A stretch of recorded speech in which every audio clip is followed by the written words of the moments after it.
হেফাজতে ইসলাম বাংলাদেশ বরাবরই নিজেদের একটি অরাজনৈতিক সংগঠন বলে দাবি করে আসছে, যে কারণেই ভোটের মাঠে কোনো রাজনৈতিক দলের সঙ্গে আনুষ্ঠানিকভাবে জোটে না যাওয়ার পক্ষে সংগঠনটি। তবে এবার তাদের অবস্থান ও নির্দেশনা ঘিরে নতুন করে আলোচনা তৈরি হয়েছে ভোটের রাজনীতিতে।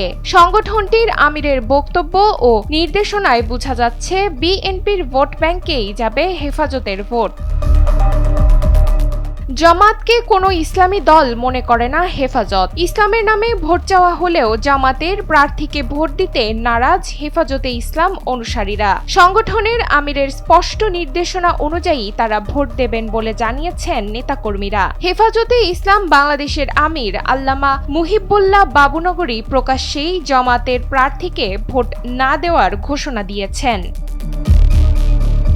এদিকে জামাতে ইসলামীর সঙ্গে জোট বেঁধেছেন হেফাজতে ইসলাম বাংলাদেশের যুগ্ম মহাসচিব আল্লামা মামুনুল হক। তবে এটিকে তারা একান্ত ব্যক্তিগত সিদ্ধান্ত বলে জানিয়েছে সংগঠনটি। হেফাজতের পক্ষ থেকে বলা হয়েছে, শুরু থেকেই সংগঠনটি অরাজনৈতিক এবং মামুনুল হক সহ যারা রাজনৈতিক দলে যুক্ত হয়েছেন এটি সংগঠনের সিদ্ধান্ত নয়।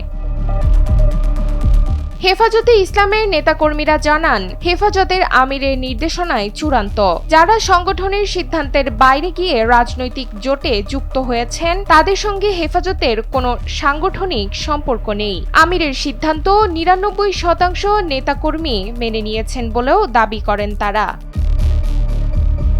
সম্প্রতি বিএনপি প্রার্থীকে সমর্থন জানিয়ে জামাতের বিরুদ্ধে জিহাদের ঘোষণা দিয়েছেন হেফাজতের আমির মুহিবুল্লাহ বাবুনগরী। তিনি বলেছেন, জামাতকে ভোট দেওয়া হারাম, কোনোভাবেই জায়েজ নয়। তার এই ঘোষণার পর দেশ জুড়ে ব্যাপক আলোচনা শুরু হয়েছে।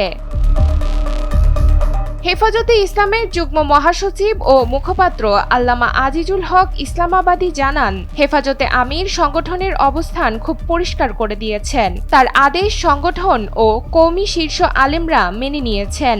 আমিরের নির্দেশনা অনুযায়ী সারা দেশে তাদের অবস্থান জানিয়ে দেওয়া হয়েছে। রাজনৈতিক বিশ্লেষকরা বলছেন, হেফাজতে আমিরের নির্দেশনা ও বিএনপির প্রতি সমর্থনের ফলে বোঝা যাচ্ছে এবার সংগঠনটির ভোট যাবে বিএনপির বাক্সে, যা জামাতের জন্য চিন্তার কারণ। ডেস্ক রিপোর্ট, সময়ের আলো।